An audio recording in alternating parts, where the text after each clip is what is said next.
Assalamualaikum ladies and gentlemen, welcome to the 19th episode of the Work Zone podcast. आज के हमारे guest हैं हसनैन कुरैशी साहब, who is the CEO of 66 marketing.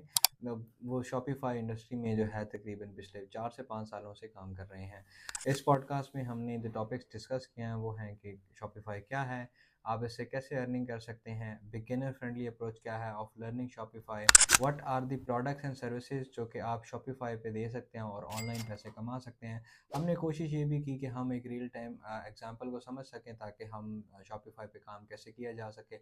उस सिलसिले में भी हमने उनसे एक एग्जांपल जो है वो डिस्कस की, प्रॉफिट मार्जिन्स कैसे होने चाहिए, मार्केटिंग कैंपेन कैसे चलानी है, कौन कौन से बिजनेसेस हैं जो कि अच्छे परफॉर्म करते हैं ऑन शॉपिफाई, क्या सर्विसेज आप दे सकते हैं और क्या प्रोडक्ट्स आप दे सकते हैं, लो कॉस्ट इन्वेस्टमेंट्स क्या हैं और हाई कॉस्ट इन्वेस्टमेंट्स क्या हैं। You can watch it at 1.5x speed for a better experience. Welcome to the Work Zone podcast.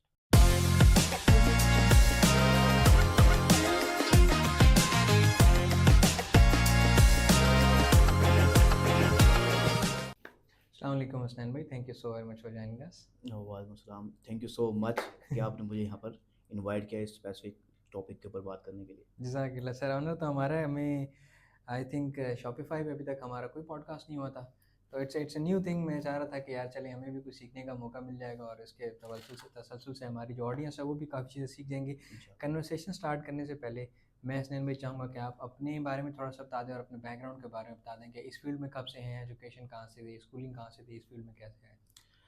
अ, वैसे तो काफ़ी लंबी स्टोरी है, लेकिन शॉर्ट में हम करेंगे इंशाल्लाह। वैसे जो बेसिकली हम जहाँ से हैं वो अहमदपुर ईस्ट शहर है, बहावलपुर के साथ।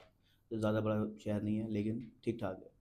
तो वहाँ से हम समझो वहीं की पैदाइश है, वहीं से हमने स्कूल वगैरह स्टार्ट किया। मैट्रिक 9-10 के दरमियान में तकरीबन हम इस फील्ड में आए, सीखने की फ़ील्ड में। यानी कि ये जर्नी थी जब हम एक्सप्लोर कर रहे थे यार ऑनलाइन अर्न करना कैसे। उससे पहले जो था बस गेम गेम होती थी, हम होते थे, ठीक है, बस पढ़ा और उसके बाद गेम खेलनी है कंप्यूटर की। लेकिन फिर खैर वालिद साहब ने उस माइंडसेट को बड़ी ही कामयाबी के साथ शिफ्ट किया। एक होता है ना कि वालिदैन डांटते हैं या लड़ते हैं, वो वाला नहीं, तरीका नहीं, बड़ी कामयाबी के साथ शिफ्ट किया, ताकि यानी कि मुझे महसूस भी नहीं होगा कि मेरा माइंडसेट शिफ्ट हो गया। ठीक है, तो गेम से फिर इस जस्तजू में स्टार्ट हुआ। एक ऐप होती थी काफ़ी पुरानी, उसके ऊपर 101 तरीके बताते थे ऑनलाइन अर्न करने के।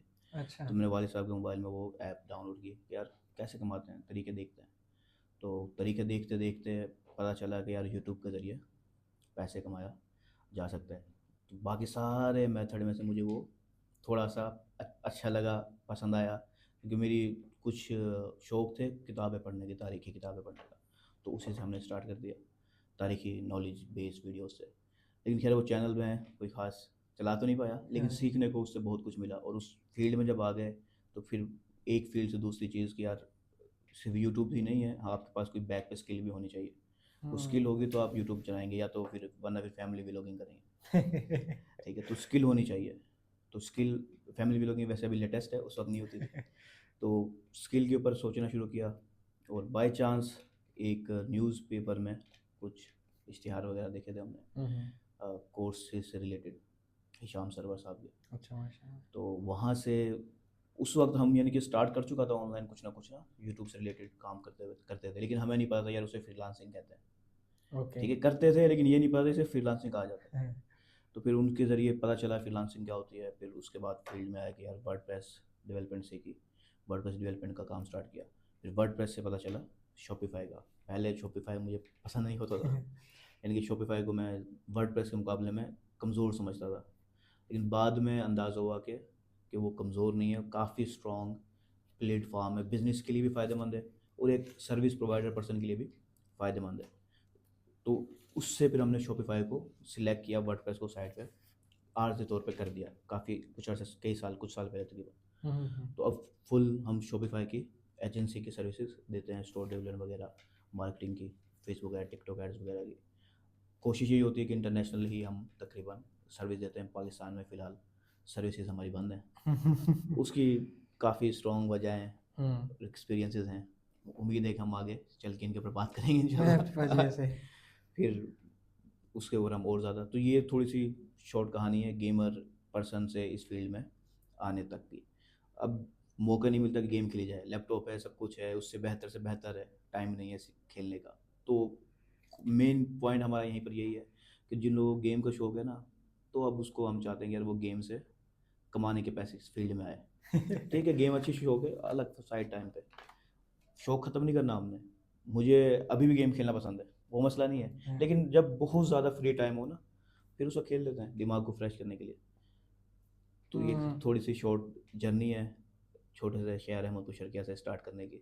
वहाँ पर इंस्टीट्यूट या कोई सिखाने वाले इदारे नहीं होते थे, आज भी नहीं है। अभी हमने रिसेंट खोला है, लेकिन अभी भी आज भी नहीं है कोई इदारा जो सही मायने में सिखा रहा हो। ओके, तो 66 मार्केटिंग को स्टार्ट किया हुआ आपको कितना अर्सा हो गया होगा? 66 मार्केटिंग की जो बुनियाद रखी थी तकरीबन ये 2021 में रखी थी हमने ना। हम्म। रजिस्टर्ड 2022 में करवाई है, लेकिन हम्म। यूके के अंदर हमने बुनियाद रख दी थी 2021 के अंदर। ओके। यूके में यानी कि पहले रजिस्टर्ड की थी। हम्म। तो 2021 ही मैं समझता हूँ कि वहाँ से हमने स्टार्ट किया, जिसके बाद हमने ये स्टोर डेवलपमेंट की मेन सर्विस होती थी जो हमने स्टार्ट देना की थी। फिर फेसबुक एड्स और टिकटॉक एड्स से रिलेटेड हमने स्टार्ट किया। तो 2 3 4 साल समझ लें, 2021 से 26 हो गया, तो 5 साल समझ लें तकरीबन इस कंपनी को होने वाले हैं। वैसे फ्रीलांसिंग करते हुए तो 2017 18 से तकरीबन फ्रीलांसिंग कर रहे थे हम। Right, then you naturally transitions towards a agency, right? आप बाद में फिर मतलब शुरू में इंडिविजुअल से स्टार्ट बिल्कुल किया और बाद में फिर जो है वो नहीं, जाहिर सी बात है एजेंसी की, मैं समझता हूँ कि यही एक जर्नी होनी चाहिए किसी भी पर्सन की। पहले उसे खुद स्किल आएगा, वो कामयाबी से वो स्किल दे रहा है, फिर ही वो आगे कोई एजेंसी रन कर पाएगा सही मायने में। अदरवाइज उसके लिए बहुत मुश्किल हो जाएगा। ठीक है, एक पर्सन जो स्किल ही नहीं आता, तो वो उसको टैलेंट को हैंडल करना मुश्किल हो जाएगा मेरे मुताबिक। ठीक है, क्योंकि जो एक पर्सन टैलेंटेड होता है ना, वो उसी पर्सन के अंडर काम करना पसंद करेगा जो थोड़ा उससे काबिल ज़्यादा हो। तो वो फिर मेरे मुताबिक, बाकी हो सकता है कोई मैनेजमेंट में ज़्यादा ही अच्छा हो, तो वो अपनी स्किल को शो ऑफ करे बगैर ही स्टार्ट कर सके। लेकिन मेरे मुताबिक एक फ्रीलांसर ही एजेंसी बनती है। ओके। जिसके पास स्किल हो ऑलरेडी अपनी फील्ड की, कोई भी स्किल है, उस स्किल को वो एजेंसी बना सकता है वक्त के साथ। राइट। तो हमारी भी वहीं से स्टार्ट है समझो। राइट, और अभी अभी एग्जैक्टली क्या क्या सर्विसेज दे रहे हैं इसके अलावा? स्टोर डेवलपमेंट, टिकटॉक, फेसबुक, इसके अलावा भी आपने सर्विसेज ऐड की अंदर या? इसके अंदर मेन फोकस हमारा ये होता है कि एक बिजनेस है, जैसे ई कॉमर्स का बिजनेस है, उसके ऊपर फोकस होता है। हम उससे रिलेटेड सॉल्यूशंस प्रोवाइड करते हैं। जो मेन सर्विसेज हैं वो यही है, store development, Facebook ads, paid ads, TikTok ads. ठीक है, लेकिन इससे रिलेटेड जो दूसरे सॉल्यूशन हैं वो भी प्रोवाइड करते हैं, लेकिन ये मेन है, हमारे मेजर है। ओके। ठीक है, एसईओ भी आ जाती है शॉपिफाई से रिलेटेड। पाकिस्तान में बहुत कम है जो शॉपिफाई से रिलेटेड एसईओ जानते हैं और कर सकते हैं। पाकिस्तान में शॉपिफाई से रिलेटेड एसईओ वाले बहुत कम मिलते हैं। वर्डप्रेस से ब्लॉगिंग वेबसाइटों की, ये आम जो दूसरी वेबसाइट होती हैं उनके आराम से मिल जाते हैं। और हर दूसरा बंदा ही कह देता है आज ना एसईओ कि मुझे आ जाती है, यानी कि उसने कहीं से भी सीखा है थोड़ा बहुत। लेकिन शॉपिफाई के बहुत कम मिलते हैं, यानी कि एक आम पर्सन जो कहते हैं ना मुझे एसईओ आती है, वो भी शॉपिफाई के ऊपर नहीं मानता कि यार मैं कर लूँगा, क्योंकि एक अलग सॉफ्टवेयर हो जाता है, उसके अलग एक ऊंच नीच है जो देखनी पड़ती है इंसान को। वर्डप्रेस से बिल्कुल डिफरेंट हो जाता है। तो ये कुछ मेजर हैं जो मैंने आपको भी स्टार्ट में बताई हैं। इसके अलावा जो उस ई कॉमर्स बिजनेस से रिलेटेड कुछ और सोल्यूशन होते हैं वो प्रोवाइड होते हैं, लेकिन ये मेजर है। ओके। और वैसे अगर फॉर द ले मैन, अगर आम आदमी को समझाना हो कि शॉपिफाई है क्या और कैसे काम करता है, तो आप कैसे समझाएंगे? यार मैं इसको ना बड़ी सिंपल अंदाज में समझाता हूँ कि यार शॉपिफाई बस एक टूल है। ठीक है, टूल उसका काम होता है, जो जिस पर्सन के हाथ में है ना वो टूल, वो उसके इस्तेमाल उसके हाथ में है।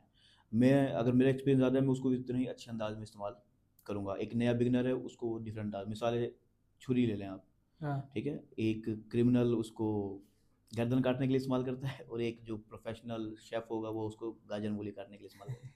टूल वही है, सेम टूल सेम है, बस इस्तेमाल डिफरेंट हो जाता है। तो मैं सिर्फ ये कहना चाहूँगा, देखिए शॉपिफाई सिर्फ एक टूल है, हमें उसको बहुत ज़्यादा हवा नहीं देनी।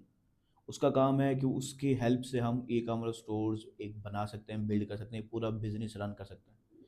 लेकिन उसके अलावा उसकी और कोई हकीकत नहीं है। वो आपको पैसे नहीं देगा, आपको उसको इस्तेमाल करते हुए पैसे कमाने। शॉपिफाई छुरी खुद तो नहीं काटेगा ना, हमें उसको इस्तेमाल करना पड़ेगा। ऐसे ही ऐसे ही ऐसे ही। तो शॉपिफाई को मैं एक आम पर्सन को ये समझना चाहूँगा, यार उसको बस एक टूल के तौर पर लें। इस्तेमाल जिसके हाथ में है वो डिसाइड करेगा उसको किस अंदाज में इस्तेमाल करना है, उसके 100 तरीके पॉसिबल हैं। टू नेम अ फ्यू तरीके के यार, शॉपिफाई से आप कैसे पैसे कमा सकते बहुत से जो लोग हैं ना, वो सिर्फ एक ही चीज़ समझते हैं, यार शॉपिफाई है उसको हम प्रोडक्ट बेचेंगे। ठीक है, हमारे पास कोई प्रोडक्ट होगा हम उसको बेचेंगे।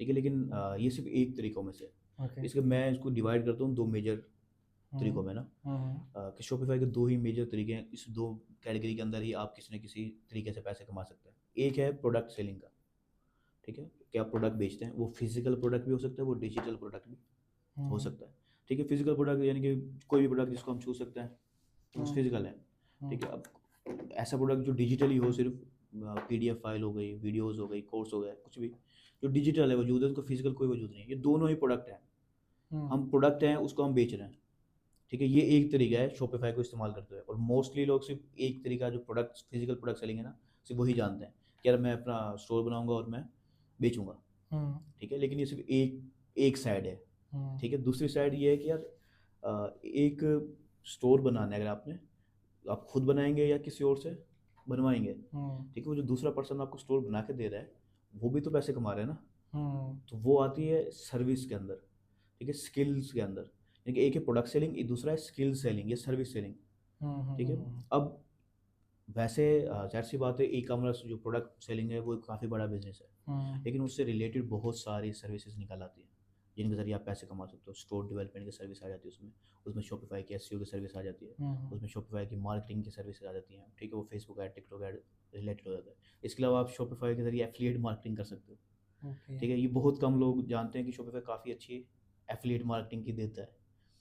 अगर आप अच्छी फॉलोइंग है तो आप एफिलिएट मार्केटिंग कर सकते हो। आप शॉपिफाई की सर्विसेज जो अगर आपको आती है स्किल, आप से कोर्स दे सकते हो। अब कुछ लोग इसको नेगेटिव में लेके जा सकते हैं कोर्स को, ठीक है, अनअसली की बिहाफ पे, कि वो कहेंगे यार स्कैम है सारा, ठीक है। लेकिन देखिए, अगर आपके पास स्किल है, अगर आप किसी को ऑफर कर रहे हो, अगर आप उसकी जो पैसे ले रहे हो वो सही मायने में सिखा रहे हो तो ठीक है। अगर आपको खुद ही नहीं आती और आप पैसे ले रहे हो तो फिर वो स्कैम है। तो लेकिन ये भी एक तरीका है। आप मिसाल ले लें, आप कॉलेज हैं, हम यूनिवर्सिटी में पढ़े हैं, हम अगर वो आज हमें वो ना पढ़ाते, वो पैसे ना लेते हमसे, तो हम ये एजुकेशन भी हासिल ना कर पाते। हम फिर वही जंगल वाले जो लोग होते थे ना, वैसे ही भी रहते। एजुकेशन हमें मिली है, ठीक है, और उसके लिए हमें पैसे भरने पड़े, ठीक है। अगर वो ना पढ़ाएं तो वो फिर स्कैम कर रहे हैं। लेकिन अगर वो जो पैसे ले रहे हैं उसके बदले हमें एजुकेशन दे रहे हैं तो ठीक है, उससे आप हमें फ़ायदा ही हुआ है ना, हमें नुकसान तो नहीं हुआ। आज मैं कुछ चंद लफ्ज़ इंग्लिश के बोल पा रहा हूँ मिसाल है, तो ये एजुकेशन के भी आप पर है ना, ऐसा ही है। ठीक है। तो कोर्स भी आप दे सकते हैं, आप किसी को फ़ायदा देंगे इंशाल्लाह, ठीक है। आप ये चीज़ देखें कि यार मैं एक स्किल है जो मुझे 5 7 8 साल लगे हैं सीखने में, मैं वो एक पर्सन को चंद महीने में सिखानी है मैंने, तो उसके वो 8 साल बच जाएंगे, ऑब्वियसली ऐसा। अगर आप सही मायने में सिखा रहे हो तो। अगर आप नहीं सिखा रहे फिर आप स्कैम कर रहे हो। लेकिन ये भी एक ऑप्शन है शॉपिफाई के जरिए कमाने का। एफिलिएट मार्केटिंग हो गई, कोर्स हो गया, इसके अलावा जैसे मैंने आपको बताया स्टोर डेवलपमेंट सर्विस है। इससे अलावा जो प्रोडक्ट सेलिंग में उसमें 5 6 ऑप्शन आ जाते हैं। वो ई कॉमर्स बिजनेस है, वो ड्रॉप शिपिंग बिजनेस है, वो प्रिंट ऑन डिमांड बिजनेस है, वो डिजिटल प्रोडक्ट बिजनेस है, वो वन सिंगल प्रोडक्ट बिजनेस है। 6 7 ऑप्शन आ जाएंगे। ये बिजनेसेस की किस्में हैं, लेकिन एक बिगिनर पर्सन वो बिजनेस नहीं कर सकता, वो बिजनेस अफोर्ड नहीं कर सकता, ठीक है। बिजनेस के लिए तो आपको बहुत कुछ चाहिए। आपको मार्केटिंग करनी है, आपको स्टोर डेवलप करके करना है, आपको प्रोडक्ट, अगर आपका ई कॉमर्स करो, प्रोडक्ट मैन्युफैक्चर करना है आपने, तो ऐसे बहुत सारे ऑप्शन हैं। कुछ लोग सिर्फ एक को ही समझते हैं और बस उसी के दरमियान में रहते हैं कि हमें शॉपिफाई, यानी कि मैंने पास, इसका मतलब है प्रोडक्ट बेचना है, ठीक है। शॉपिफाई टूल है, उसके ज़रिए आप 10 15 तरीके मैंने अभी गिन के बताएं, गिने नहीं है वैसे लेकिन तकरीबन हो गए होंगे इतने, कमा सकते हैं आप। ओके, बारी बारी मैं चाहूँगा कि हम इन सारों को ना टच करें कि यार कौन सी चीज़ कैसे काम करती है। बट उससे पहले अगर मिसाल के तौर पे एक बंदा है, वो बिल्कुल बेसिक है, अभी उसको पता चल गया यार ये शॉपिफाई एक टूल है, which one of these methods का आप उसको सजेस्ट करते हैं कि यार ये बड़ा सूटेबल है फॉर बिगिनर्स? हाँ देखिए, मैं ये रिकमेंड करूँगा कि यार स्किल द बेस्ट ऑप्शन है उसके लिए, ठीक है। एक पर्सन है, मिसाल में अपनी बात मैंने स्टार्ट किया, ठीक है, तो अब हम एक छोटे शहर से थे, ठीक है, तो हमारे पास सीखने के भी कोई अच्छे सोर्स नहीं होते थे सिवाय इंटरनेट के, ठीक है। तो हमने इंटरनेट से सीखना स्टार्ट किया। अब एक जो बिगिनर है ना, मोस्टली पाकिस्तान के अंदर, वो हर पर्सन अफोर्ड नहीं कर सकता कि वो डायरेक्ट बिजनेस स्टार्ट कर दे, ठीक है। तो मैं मशवरा ये दूंगा एक बिगिनर पर्सन को कि वो पहले वो स्किल सीखे, जिस वो स्किल, एक तो वो स्किल से पैसे कमा सकता है, दूसरा आगे चलकर वही स्किल उसको बिजनेस में भी हेल्प कर सकती है। तो इनमें से जो मैं रिकमेंड करता हूँ वो होता है स्टोर डेवलपमेंट का। ओके। यार एक पर्सन, मेरा बैकग्राउंड है बायो से, बायो का बैकग्राउंड है, मैं एक अल्हम्दुलिल्लाह काफ़ी बेहतरीन स्टोर बना सकता हूँ बगैर कोडिंग, बगैर किसी कोडिंग नॉलेज के, ठीक है। तो एक बिगिनर पर्सन भी वो कर सकता है, और वो एक अच्छी अमाउंट एक एक स्टोर बना के देने की चार्ज कर सकता है, ठीक है। वो अगर उसको वैल्यू दे तो, वरना हम तो बहुत कम वाले लोगों को भी जानते हैं जो बहुत कम चार्ज कर रहे हैं। वरना अच्छे लोग, अच्छी जो एजेंसीज हैं इंटरनेशनल, वो बड़ी वीआईपी अमाउंट चार्ज करती हैं स्टोर डेवलपमेंट के, सिर्फ शॉपिफाई के। ठीक है, $10,000 $50,000 पर ओके। प्रोजेक्ट भी होते हैं, ये बड़ी एजेंसियाँ ले रही हैं।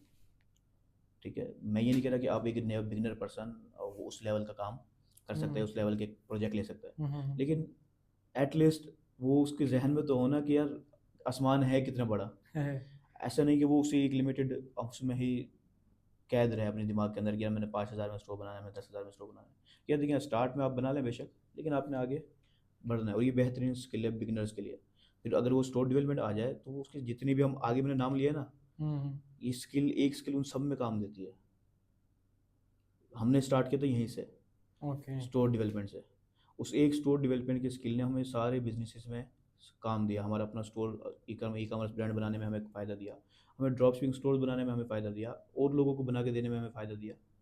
ठीक है, एफिलिएट मार्केटिंग हो गया, कोर्स हो गया, 100 तरह में ये एक स्किल फ़ायदा दी जाती है। तो मैं समझता हूँ ये जड़ है। अगर कोई शॉपिफाई में पैसे कमाना चाहता है, स्टोर डेवलपमेंट एक जड़ है। बिल्कुल बेसिक, उसमें मतलब बेस है जिसके ऊपर आप बिल्कुल, बना आप सकते इससे हैं। भी कमा सकते हो, और आहिस्ता आहिस्ता एक्सपीरियंस आ जाएगा, तो यही स्किल आपको आगे फ़ायदा देगी। अच्छा, मुझे एक और बात बताएं, मैं आपकी वीडियो देख रहा था यार, उसमें आप कह रहे थे शॉपिफाई का स्टोर बनाना ऐसा है जैसे आप रेगिस्तान में जो अपनी दुकान खोल लो और आप दुनिया जान के सारे आइटम उसमें रख लो, लेकिन आइटम बिकेगी नहीं। तो वहाँ पे आप मार्केटिंग के जो पॉइंट ऑफ व्यू है वहाँ से बात कर रहे थे, राइट? तो मैं ये काइंडली अगर वो बात समझा सके। हाँ, अच्छा देखिए, एक होती है मार्केट, बाज़ार। ठीक है, अब यहाँ का मशहूर बाज़ार इस्लामाबाद का कौन सा है? अतवार बाजार कह लें। इतवार बाज़ार से कह लें। हाँ। अगर आप एक ब्रांड, आपको प्रोडक्ट है, ठीक हम्म। है, अब अगर आप इतवार बाज़ार में दुकान खोलेंगे ना, हम्म। तो वहाँ ऑलरेडी हज़ारों के कस्टमर हैं जो डेली बेसिस पे उसको विजिट करते हैं। हम्म। आपको फ्री की ट्रैफिक मिल गई, आपको फ्री की ट्रैफिक मिल गई। लेकिन अगर आप वही काम, मिसाल है रेगिस्तान में एक शॉप ओपन कर लेते हैं, आपको वो ट्रैफिक नहीं मिलेगी। वो तो आप, एक आप न्यू हो, आपको कोई नहीं जानता। ठीक है, दूसरा आपने खोल भी रेगिस्तान में लिया दुकान, हम्म। आपको ट्रैफिक कैसे मिलेगी? हम्म। ठीक है, तो मैं यहाँ पर जो पॉइंट समझाता हूँ ना, वो पॉइंट ये समझाता हूँ कि देखिए, शॉपिफाई एक ऐसा है कि आपने एक डोमेन ली और एक वेबसाइट बना दी। उस हम्म। दुनिया की बिलियंस ऑफ वेबसाइट में आपकी एक वेबसाइट का एक नाम आ गया, ठीक हो गया। बिलियंस के अंदर। एक दो नहीं है, आप हम्म। समझते हैं कि एक दो नहीं है, बेताशा वेबसाइट डेली बन रही हैं। ऐसा ही है। आपका भी उनमें से एक है, आपको तो कोई नहीं जानता।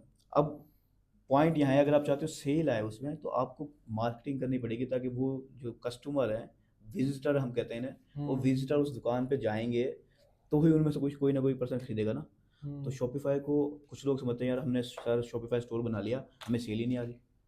ये मुझे पास रियल एग्जांपल्स मौजूद हैं।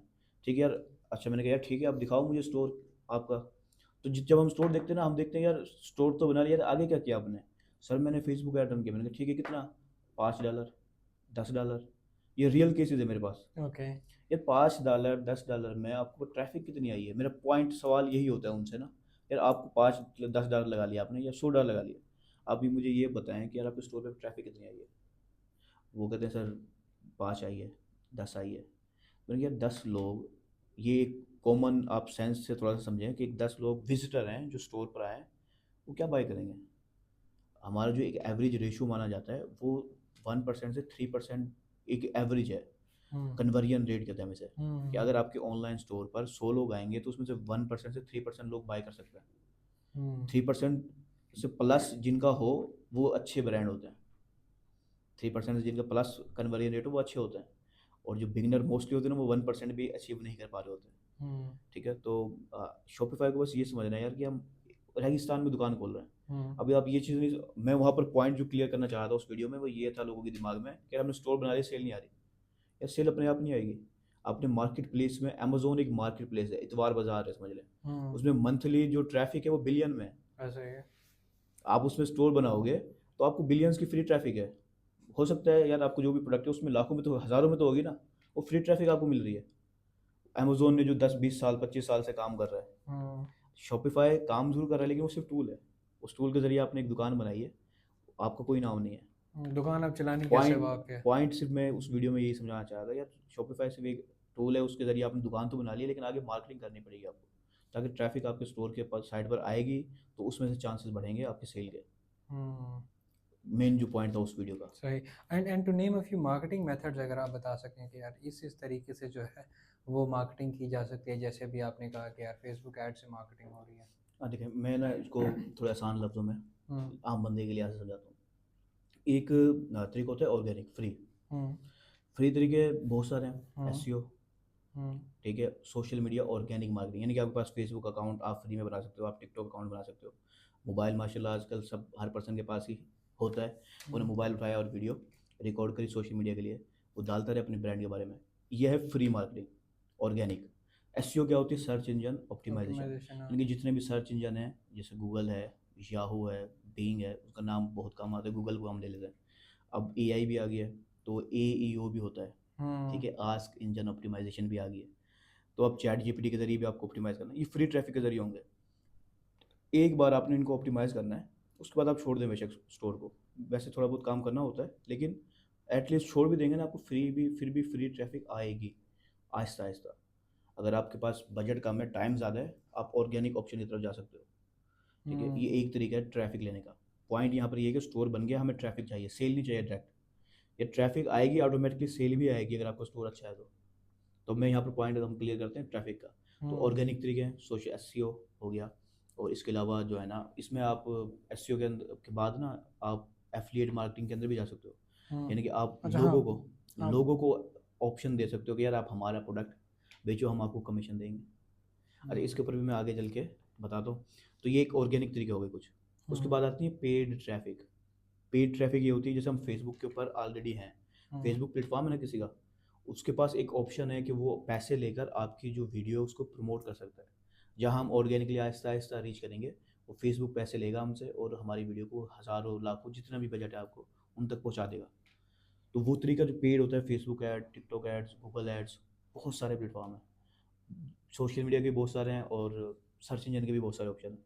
हम उनको पैसे देते हैं, जो काम हम ऑर्गेनिक में आहिस्ता आहिस्ता कर रहे होते हैं वो हम उनको पैसे देकर फ़ौरन करवा देते हैं। इसका इससे आप एग्जांपल ले लें, जैसे रूम है, ये आपका मलकियत मिसाल है। तो अब यहाँ पर मैं अगर ऐड दिखाना चाहता हूँ, हम्म। अब मैं आपके पास मिसाल है, डेली के 100 लोग आते हैं, मैं चाहता हूँ यार इस जगह पे वो लोग मुझे देखें, हम प्रिंट एडवर्टाइजिंग जैसे करते हैं बिल बोर्ड वगैरह पे। हम्म। तो फेसबुक भी वही है, वो अपने एक स्पेस आपको बेच देता है, उस स्पेस के पैसे ले लेता है, उसके बदले आपको जितनी भी आपको ट्रैफिक चाहिए बजट के हिसाब से वो आपको पैसे ट्रैफिक स्पीड में मिल जाती है। जो हमारा स्टोर रेगिस्तान में था उसके पास स्पीड में लोग आने ट्रैफिक आ शुरू हो जाती गए। है, हाँ। ठीक है। इसको मार्केटिंग के अंदर एक वर्ड होता है एडवर्टाइजिंग, तो ये हम्म। एडवर्टाइजिंग के टर्म में आ जाता है। ठीक हो गया।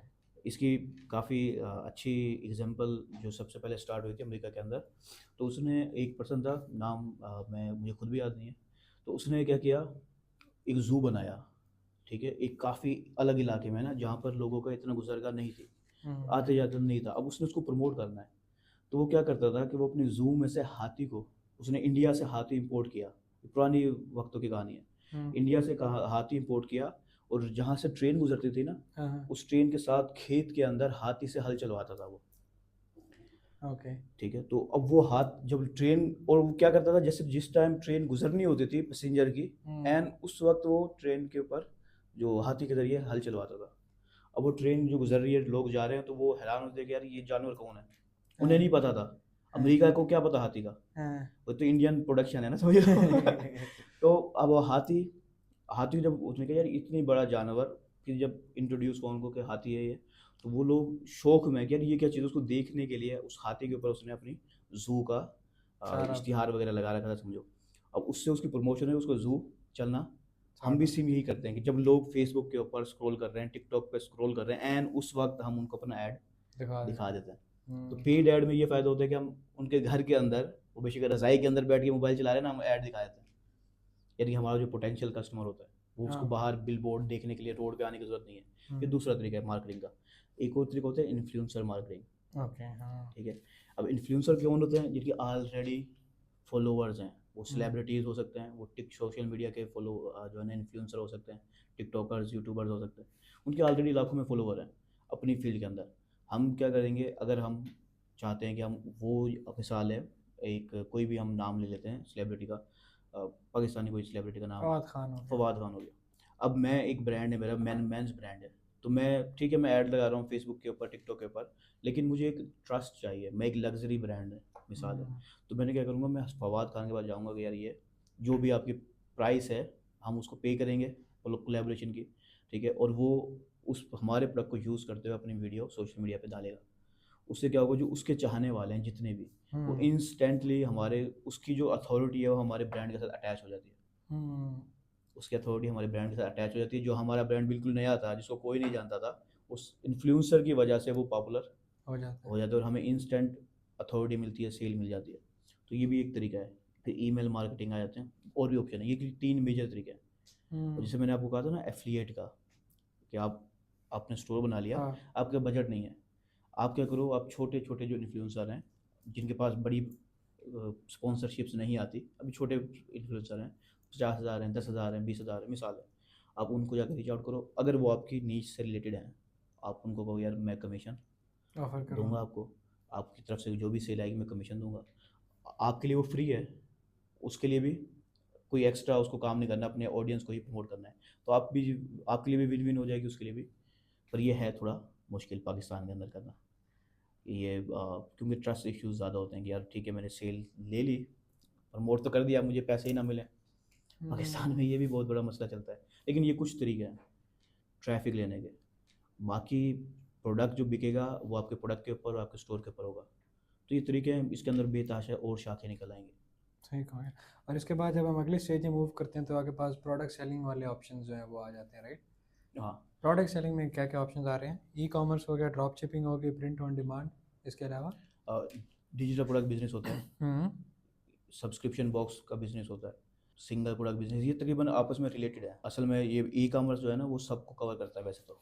ओके। लेकिन हाँ। ई कॉमर्स को कुछ जो मेन अंदाज में समझा जाता है ना, वो ये होता है कि यार आपको कोई ना कोई प्रोडक्ट आपके पास हो, हम्म। यानी कि आपने मैन्युफैक्चर किया या तो, या फिर आपने होल सेल में लेकर उसकी स्टॉक ओके। रख लिया, आपके पास फिजिकली मौजूद है, हम्म। आप उसको ब्रांड बना के बेच रहे हो, प्राइवेट लेबल करके, जो भी आप कर जो रहे भी हो, आपका होगा। वो ई कॉमर्स के ज़िम्मे में हम ले लेते हैं। ड्रॉप शिपिंग भी ई कॉमर्स की ही एक शाख है। ओके। बस फ़र्क इतना होता है कि जो ड्रॉप शिपिंग में ये होता है कि अब मेरे पास, मैं हूँ ड्रॉप शिपर, मैं ड्रॉप शिपिंग करना चाह रहा हूँ, आपके पास प्रोडक्ट है, आप प्रोडक्ट मैन्युफैक्चर करते हो, आपके पास होल सेल का काम है, मिसाल है, अब आपके पास प्रोडक्ट है, आप चाहते हो कि सेल आए, मेरे पास प्रोडक्ट नहीं है, पर मैं चाहता हूँ कि मैं पैसे दरमियान में बनाऊँ। तो मैं क्या करूँगा, मैं आपसे रब्ता करूँगा, आपके प्रोडक्ट को अपने स्टोर पर लिस्ट कर दूँगा। ठीक है, जब कस्टमर, फिर मार्केटिंग करूँगा, ये स्किप अक्सर पार्ट स्किप कर जाते हैं लोग। फिर मार्केटिंग करूँगा, स्टोर पे मैंने आपको प्रोडक्ट डाल दिया, फिर मैं मार्केटिंग करूँगा। अब वो मार्केटिंग के ज़रिए जो कस्टमर आएगा वो आपके पास नहीं जा रहा, वो आपको नहीं देख रहा, आप बिहाइंड द सीन है। ठीक है, आप उसको पता ही नहीं है आपका कि आप कौन है कौन नहीं है। उसने मेरे स्टोर पे आया और उसने मेरे स्टोर पे प्रोडक्ट देखा, उसको प्राइस पसंद आई और उसने बाय किया। ठीक है, अब वो बाय करेगा, मुझसे बाय करेगा, मेरे पास वो प्रोडक्ट नहीं है, मैं आपसे थर्ड पार्टी से वो प्रोडक्ट ऑर्डर जो है वो कस्टमर का एड्रेस सब कुछ आपको दे दूंगा, आपको पैसे दे दूंगा और आप उसको डिलीवर कर दोगे। तो ड्रॉप शिपिंग में दरमियान में हम पैसे बनाते हैं, ड्रॉप शिपर जो होता है ड्रॉप शिपिंग के अंदर। ओके। यानी कि आप $5 का दे रहे हो, मैं आगे अपने स्टोर पर $10 का बेच रहा हूँ, जब सेल आएगी $5 मैं रख लूँगा, $5 मैं आपको दे दूंगा, ऐसे आप भी फ़ायदा हो जाएगा, मेरा भी दरमियान में फ़ायदा हो जाएगा। ड्रॉप शिपिंग की एक और किस्म है, वो है प्रिंट ऑन डिमांड। ओके। इसमें नाम से ही वाजे हो रहा है कि ये डिमांड के ऊपर प्रिंट किया जाता है। ठीक है, सारे जो प्रोडक्ट होते हैं वो ज़्यादातर कैनवास बिल्कुल साफ़ सफ़ेद होता है, यानी कि जो भी कलर है वो बिल्कुल साफ़ होता है, उस पर कुछ भी डिज़ाइन नहीं है। वो टी शर्ट हो सकती है, वो मग्स हो सकते हैं, ठीक है, और वो मिसाल है वाटर बोतल हो सकती है, बहुत सारी चीज़ें जिसको हम प्रिंट कर सकते हैं। ठीक है, तो अब उनके पास क्या होता है कि उनके पास स्टॉक में पड़ा होता है, उनके पास स्टॉक पड़ा है बहुत सारा ब्लैंक प्रोडक्ट का। अब जैसे ही कोई कस्टमर, अब हम क्या करेंगे, आपके पास स्टॉक है ब्लैंक का, सप्लायर जो है इसमें बड़ा जो नाम है वो है प्रिंटफुल का। ओके। प्रिंटफुल का बड़ा नाम है। अब प्रिंटफुल जो सप्लायर है उसके पास बेतहाशा प्रोडक्ट है, 400 प्लस टाइप्स के प्रोडक्ट उसके पास पड़े हैं। टाइप्स यानी कि hoodies, T shirts, pants, mugs, ये इस 400 प्लस टाइप्स हैं उसके पास। ओके। अब वो क्या करेगा, ब्लैंक, अब मैंने उसका स्टोर प्रोडक्ट अपने स्टोर पे डालूंगा अपने डिज़ाइन के साथ। आप वहीं से कहीं से ऑनलाइन डिज़ाइन पिक करके उस पे लगा के एडवर्टाइज अपने ये भी स्टोर। ऑप्शन हो सकता है, लेकिन अच्छा। हम डिज़ाइन एटलीस्ट हम अपना खुद का करते हैं। ओके। ओके। रिकमेंडेड ये है कि यार आप किसी को चोरी ना करें डिज़ाइन, आप किसी को पैसे दे दें, डिज़ाइन करवा लें। मिसाल टी शर्ट आपने ब्रांड बनाना है ना, क्लोथिंग, पूरा क्लोथिंग ब्रांड बन सकता है प्रिंट ऑन डिमांड से। बस शर्त ये होगी कि डिज़ाइन एटलीस्ट आपको बैक के ऊपर वो प्रिंटिंग संभाल लेंगे, हमने सिर्फ लिस्ट करना है अपने स्टोर के ऊपर। जब कोई सेल आएगी, हम उस सप्लायर को पैसे देंगे, जो ड्रॉप शिपिंग हम जैसे करते थे। अब वो सप्लायर उस वक्त उस प्रोडक्ट को प्रिंट करेगा, उसके पास भी पहले प्रिंट नहीं था, कोई स्टॉक उसने एक्स्ट्रा नहीं रखा हुआ हम मेरे प्रोडक्ट के लिहाज से, हम्म, वो प्रिंट करेगा डिमांड पर और फिर डिलीवर कर देगा। इसके हम इसे कहते हैं प्रिंट ऑन डिमांड। इससे कस्टमाइज प्रोडक्ट भी बन रहे हैं, इंटरनेशनल लेवल पे कस्टमाइजेशन बहुत प्रोडक्ट बनते हैं, और वो सबसे ज़्यादा बिकते भी, यानी कि हाई कॉस्ट में बिकते हैं। एक पर्सन है, एक मग है सिंपल $10 में बाय कर रहा है, लेकिन उसी मग के ऊपर हम उसकी तस्वीर प्रिंट करके दे देते हैं, हम उसके वो $25 $30 चार्ज कर सकते हैं, हम खुशी से पे करेगा करते उसको, हैं। क्योंकि उसे लगता है यार ये स्पेसिफिकली मेरे लिए कस्टमाइज हो रहा है। हम्म, तो ये print on demand drop shipping की एक किस्म है, लेकिन काफ़ी हद तक स्पीड में पॉपुलर और है। उसके बड़े सप्लायर का नाम मैंने आपको बताया प्रिंटफुल, इंटरनेशनल लेवल पे। मैं ओके। से बताऊँ पाकिस्तान में ये लोकली सतह पे ये पॉसिबल नहीं है फ़िलहाल। प्रिंट ऑन डिमांड हाँ, क्यों? क्योंकि पाकिस्तान में कैश ऑन डिलीवरी चलती है ना। हमें प्रिंट ऑन डिमांड, मिसाल है हमारे पास एक कैनवास था, उस कैश ऑन डिलीवरी पे हमें ऑर्डर आया, हमें पैसे ही नहीं मिले अभी, हम सप्लायर को नहीं दे सकते। अब सप्लायर को हम नहीं दें, वो बेचारा प्रिंट कर दे, ठीक है, और वो जाएगा, कस्टमर कह रहा है मैंने लेना ही नहीं वापस। सारा लॉस अब ही वो है। उसके लिए भी लॉस है, वो ड्रॉप शिपर बेचारे के लिए भी लॉस है। लेकिन जो इंटरनेशनल में होता है हम एडवांस पेमेंट लेते हैं कार्ड के ज़रिए। अब जब हम्म, उसने एडवांस पे कर दिया ना, अब वो हम्म, सीरियस है। हम्म। उसमें जो रिटर्न रेट है वो बहुत कम है। पाकिस्तान में तो रिटर्न रेट 20-30% तक चला जाता है, 40% भी अक्सर लोग देख लेते हैं। नहीं तो वैसे ये जो रिटर्न रेट है ये हाई क्यों होता है पाकिस्तान में इतना ज़्यादा? मतलब लोगों की ट्रस्ट अंडरस्टैंडिंग डिफरेंट है, क्या मसला ट्रस्ट इश्यूज़ हैं सबसे ज़्यादा पाकिस्तान के अंदर। यानी कि जो बायर है उसको अभी तक ऑनलाइन बाय करने में ना यकीन नहीं है इतना ज़्यादा, जैसे यूएस के अंदर है। है? यूएस के अंदर लोग आदत बन गई है उनको ना, $100 तक की, $200 तक के प्रोडक्ट वो ऐसे ही बाय कर लेते हैं। यानी कि उनकी इंटेंशन भी ना हो, उनको सामने आया इंटरेस्ट बेस से बाय कर लिया। हम्म, यानी कि उनको बहुत ज़्यादा ट्रस्ट हो गया ऑनलाइन बाय करने में। पाकिस्तान के अंदर आज भी ये डर पाया जाता है अच्छे खासे पढ़े लिखे इंसान में भी ना, कि यार ये जैसे दिख रहा है ना ऐसे आएगा नहीं, ठीक है। तो ये ट्रस्ट इश्यूज बहुत ज़्यादा है पाकिस्तान के हम्म, अंदर, और फिर क्योंकि अप फ्रंट वो पे नहीं कर रहा, इस वजह से उसको माइंड भी तो चेंज हो जाता है। अब चेंज तीन होता है, चार दिन लगे प्रोडक्ट को पहुँचते हुए, उस वक्त तक उसकी सिचुएशन डिफरेंट हो चेंज गई। हो गई, उसने कहा मैंने लेना ही नहीं। तो ये इसके अपने फ़ायदे नुकसान हैं। इस्लामिक पॉइंट ऑफ व्यू से ये कैश ऑन डिलीवरी बेहतर है वैसे, लेकिन उसका गलत इस्तेमाल फिर हमारे पाकिस्तानी भाई कर रहे हैं उसका। या ठीक है, अब आपने कमिटमेंट दी है, एटलीस्ट उसको रिसीव तो करो, उस प्रोडक्ट को जो मंगवाया आपने। अगर वो सही नहीं, आप रिफ़ंड करो, ये वापस करो। लेकिन वो लेने से इनकार करके वो सामने वाले पार्टी का नुकसान कर नुकसान कर देते देते हैं। हैं। और अगर हम बाकी जो डिजिटल प्रोडक्ट्स का तो बड़ा सिंपल सा है कि कोई ऑनलाइन कोर्स होगा, वीडियो होगी, पीडीएफ हो गया, ई बहुत सी बुक है, या चीज़ भी बहुत आपने चीज़ हाँ। होगा इसमें, ठीक हो गया। और अगर मैं इसमें ये बताएंगे कि how much investment would it be needing कि यार कोई भी एक चीज़, मिसाल के तौर पे ई कॉमर्स के लिए कम से कम कितनी इन्वेस्टमेंट से हो जाएगा, ड्रॉप शिपिंग कम से कम कितनी इन्वेस्टमेंट से की जा सकती है, प्रिंट ऑन डिमांड कितनी इन्वेस्टमेंट से किया जा सकता है? चाहे आप लोकल लोकल के चले छोड़े, आप यूएस की मार्केट को टारगेट कर रहे यूएस की मार्केट को, लोकल का ज़ाहिर सी बात है इन्वेस्टमेंट कम होगी यूएस के मुकाबले में, हैं। ओके, ठीक है।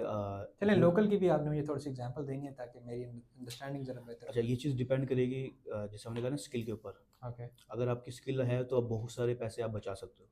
हम्म, मिसाल है आपको स्टोर डेवलपमेंट किसी और से नहीं करवानी, आप खुद कर लोगे। हम्म।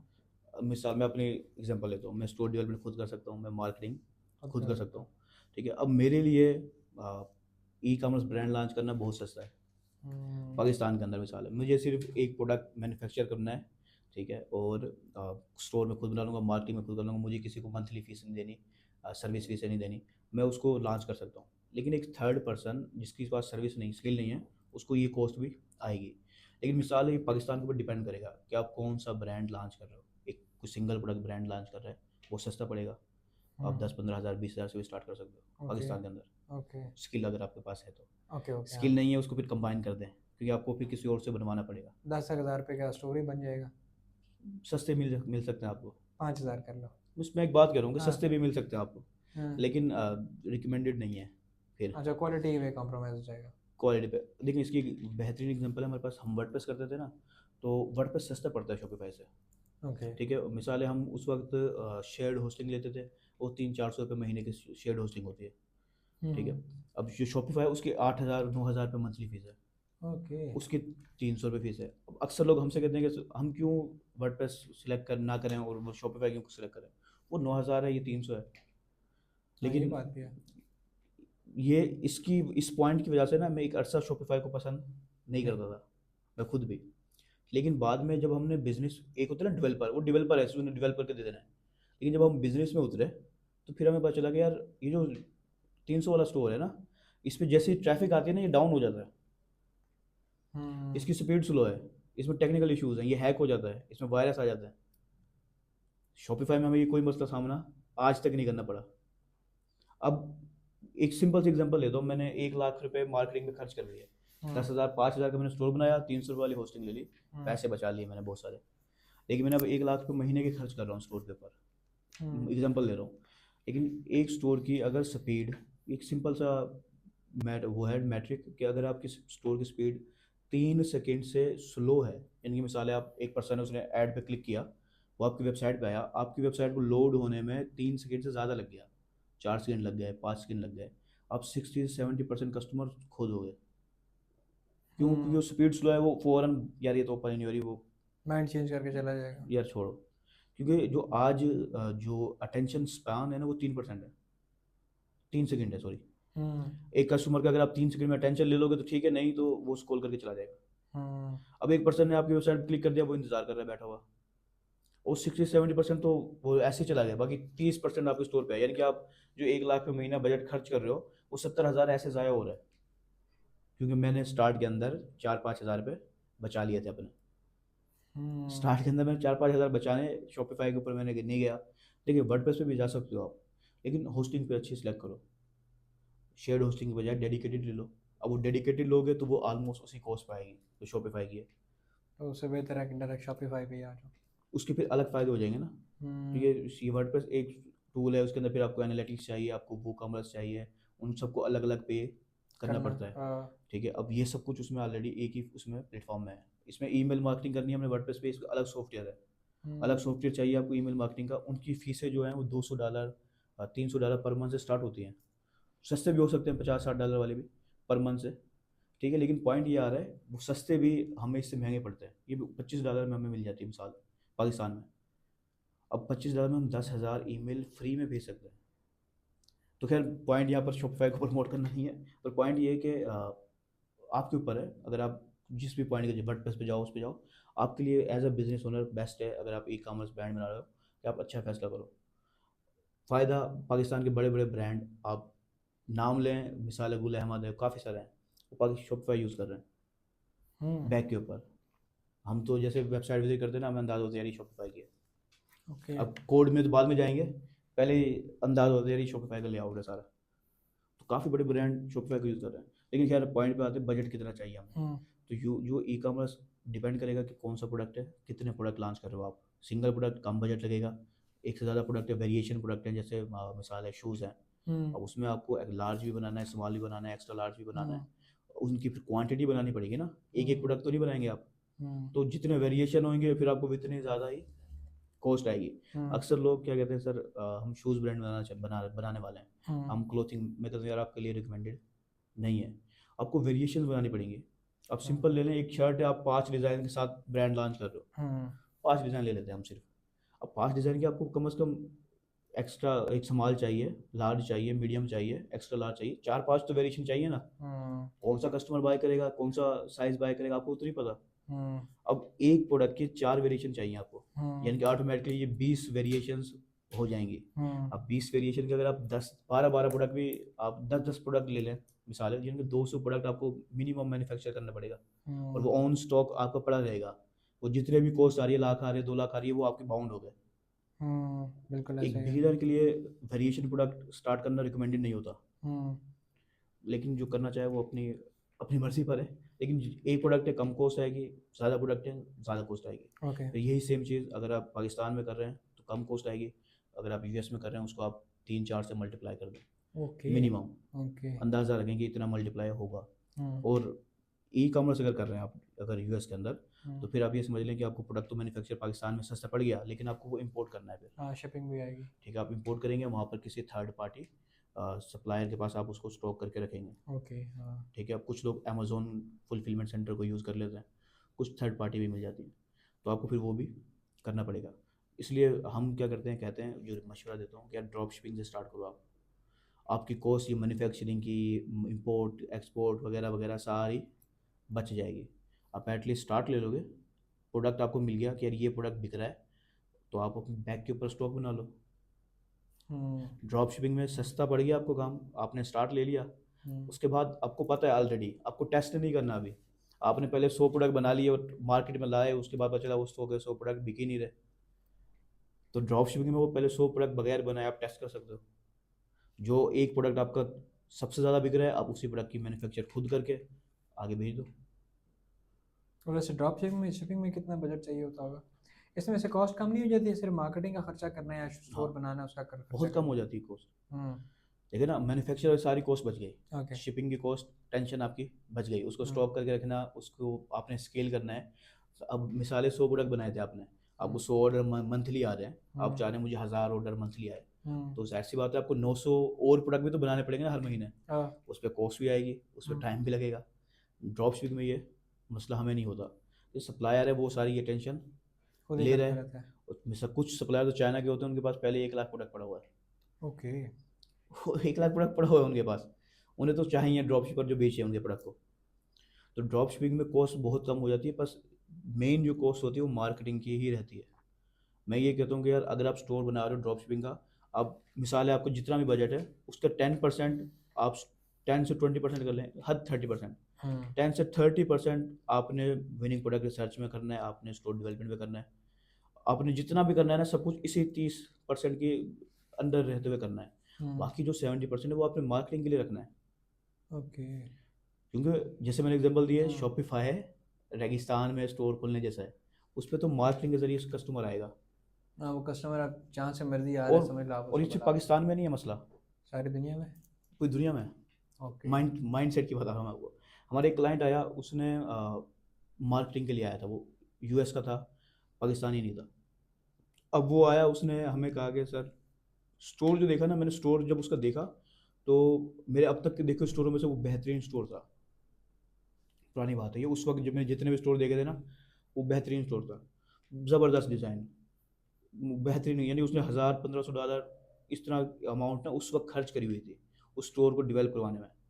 अब वो मार्केटिंग के लिए आया, उसके बाद बजट जानते हैं आप, सोचें अंदाज़ा लगाएं कितना होगा, गैस करें। पाकिस्तानी नहीं है, यूएस का है, यूएस मार्केट के अंदर उसने ऐड रन करना है। 10-20 हज़ार डॉलर तो होगा यार। 10 10-20 हज़ार डॉलर। $100 था उसके पास बजट। वो कहता मेरे पास इतना ही बजट है। मुझे हंसी आ रही थी उसके ऊपर।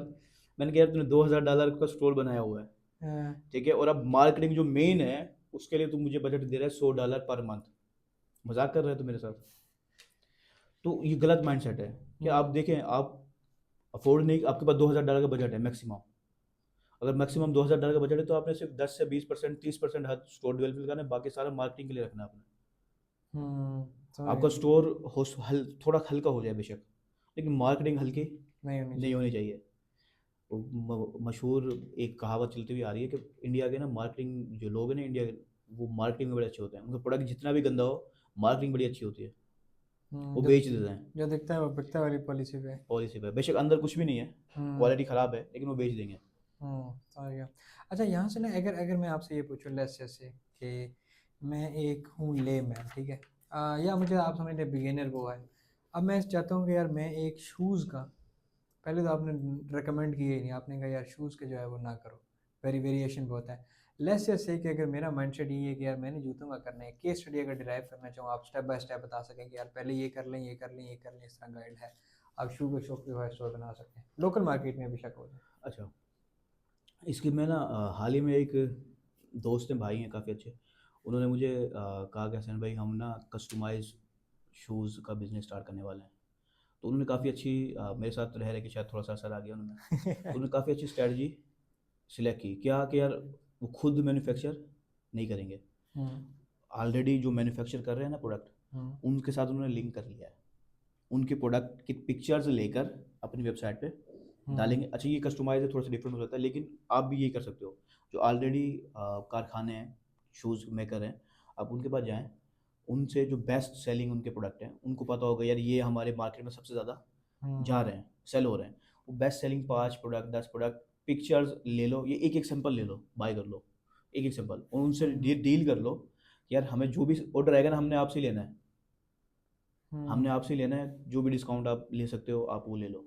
फिर आपने सिर्फ उस पिक्चर की, उस जो आपने एक एक सैंपल लिया है उनकी आपने फ़ोटोशूट करवानी है बेहतरीन, जो दिखेगा वही बिकेगा। तो फ़ोटोशूट बड़ी बेहतरीन करवानी है आपने। फिर स्टोर बनाए, बैग के ऊपर आप ड्रॉप शिपिंग ही कर रहे होंगे पाकिस्तान के अंदर, लेकिन बस ये होगा कि आप खुद मैन्युफैक्चर का कॉस्ट अभी नहीं उठा रहे, ठीक है। अब आपने क्या करना है, आपने मार्केटिंग करनी है, सेल करना है। इससे एक दो काम होंगे। एक काम कि आपको पता चल जाएगा कि ये जो 5-10 प्रोडक्ट है उनमें से बेस्ट कौन सा प्रोडक्ट बिक रहा है, एक ये पता चल जाएगा। दूसरा, कौन सा साइज सबसे ज़्यादा बिक रहा है, आप फिर वो बेशक होल सेल पे और सस्ती कीमत में उसे बाय कर कर लें। सकते हैं, हाँ। तो आहिस्ता आहिस्ता आप वो ड्रॉप शिपिंग से ई कॉमर्स की इंडस्ट्री में पहुंच जाएंगे, और इससे हम्म। आपको एटलीस्ट जो नुकसान जो है वो कम होगा। अगर बाई चांस आप फेल भी हो जाते हैं तो आपको एटलीस्ट मैन्युफैक्चरिंग की कॉस्ट आपको भी नहीं आ रही, और उस भाई को भी कोई नुकसान नहीं हो रहा, क्योंकि उसका तो ऑलरेडी मैन्युफैक्चर कारखाना है ना, वो तो बेच रहा हम्म। है, हाँ, ऐसा ही है। लोकली बेच ही रहा है ना, उसको कोई नुकसान नहीं है। हम्म, उसने तो बनाना ही जब है जब आपके पास से कोई ऑर्डर आएगा, आएगा। तो ना उसका नुकसान होएगा ना आपका नुकसान हम्म। होएगा। और टू नेम दी बहुत, अब इसमें दो कॉस्ट आती हैं, राइट? एक तो आ गई जी शो मार्केटिंग की, एक तो आ गई स्टोर मेकिंग की कॉस्ट, और हम्म। दूसरी आ गई मार्केटिंग की कॉस्ट, राइट? पाकिस्तान में वैसे एवरेज मार्केटिंग बजट आप क्या रिकमेंड करते हैं इस किस्म के बिजनेस के लिए? ये मंथली रखना चाहिए इंसान को ना, यानी कि ये वन टाइम नहीं है हम्म। कि आपने बस एक दफ़ा लगा दिया उसके बाद आपकी चलिए, नहीं लेट्स आएगी। से मंथली कितना होना चाहिए? मंथली आप ध्यान में रखेंगे, जैसे स्ट्रैटेजी हमने बात की, हाँ, इसी स्ट्रेटेजी में तीन चार आता ऑप्शन है। है। हाँ। नहीं, ट्रैफिक की जो तीन चार ऑप्शन बताया, ओके। ऑर्गेनिक है, ओके। पेड ऐड हाँ। है, इन्फ्लुएंसर है, आप हाँ। कोई भी एक डिसाइड कर लें, हाँ। जितना भी आपको बजट है। हम्म। आप कहते हैं यार मेरे तो बजट ही नहीं है, ऑर्गेनिक पे जाएं, हम्म। ठीक है। लेकिन इसमें ट्विस्ट ये है कि आपको खुद करनी पड़ेगी फिर, क्योंकि हम्म। सिर्फ बजट ही नहीं है, आप किसी और को तो हायर नहीं कर सकते ना, हाँ। खुद करें फिर। अगर आपको बजट थोड़ा कम है तो इस सूरत में भी फिर आप किसी को हायर भी कर सकते हो। पाकिस्तान में सस्ते टैलेंट है, काम नहीं है, तो हम्म। वो मिल सकते हैं आपको। ऑर्गेनिक में जाएं, तीनों में से कोई एक डिसाइड करनी है एक वक्त में।